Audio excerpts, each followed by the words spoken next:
são os convênios. Iniciamos esse nosso estudo fazendo uma pequena introdução sobre esse assunto tão importante no direito administrativo. Embora contrato e convênio sejam institutos jurídicos diferentes, eles vão apresentar um ponto em comum: ambos são acordos. E corroborando nossa lição aqui, temos a jurisprudência do Supremo Tribunal Federal afirmando que convênio não é contrato. E é isso que nós vamos ver no decorrer de nosso estudo. Então passemos agora à definição de convênio. O que é o convênio? O convênio é um acordo entre duas ou mais pessoas que tem por objetivo a realização de certos atos. Os convênios não possuem personalidade jurídica, porque eles dependem da vontade de cada um, tendo em vista a execução de objetivos comuns. Portanto, posso dizer para vocês que convênio vai significar uma cooperação associativa sem vínculos contratuais que acontece entre órgãos e entidades da administração ou entre estes órgãos e os particulares. O professor Diego de Figueiredo, no seu magistério, entende que convênio é um ato administrativo complexo no qual uma entidade pública realiza um acordo com outras entidades públicas ou privadas para a realização de obras ou serviços públicos de competência da administração.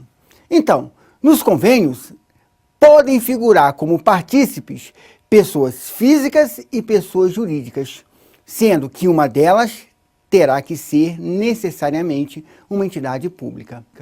E agora vamos ressaltar que os convênios serão celebrados entre entes dotados de personalidade jurídica e, por isso, nós vamos afastar órgãos que não possuem personalidade jurídica, como as secretarias, os ministérios e outros que estejam desprovidos de personalidade jurídica. A legislação também trata do tema. Inclusive, nós trazemos aqui o Decreto-Lei número 200 de 1967, que foi recepcionado pela atual Constituição Federal, que no seu artigo 10, parágrafo 1º, vem estabelecer que convênio é uma forma de descentralização da administração pública federal. Por favor, coloque em tela esse artigo. Artigo 10, parágrafo 1º. A descentralização será posta em prática em 3 planos principais. A linha A, dentro dos quadros da administração federal, distinguindo-se claramente o nível de direção do de execução. A linha B, da administração federal para a das unidades federadas, quando estejam devidamente aparelhadas e mediante convênio.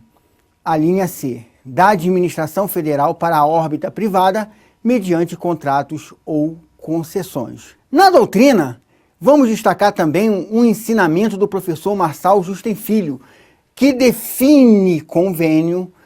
Lá na obra dele ele afirma: convênio é um acordo de vontades em que pelo menos uma das partes integra a administração, por meio do qual são conjugados esforços e ou recursos visando a disciplinar a atuação harmônica e sem intuito lucrativo das partes para o desempenho de competências administrativas. Também é importante a definição que a professora Maria Silvia Zanella de Pietro dá ao convênio.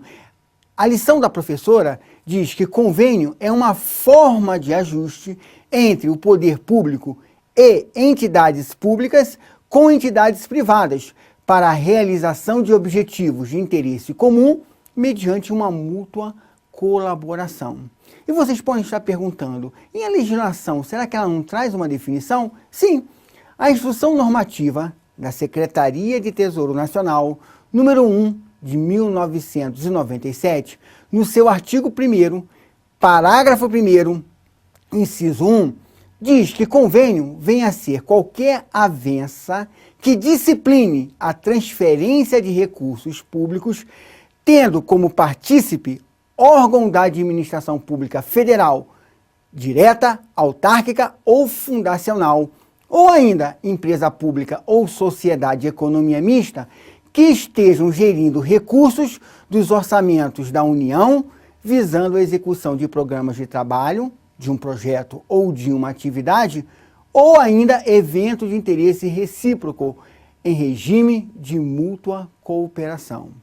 Mas como o direito não é uma ciência exata, alguns autores entendem que um convênio vem a ser um instrumento de fomento que permite que o poder público incentive ou auxilie a iniciativa privada para a realização de uma determinada atividade.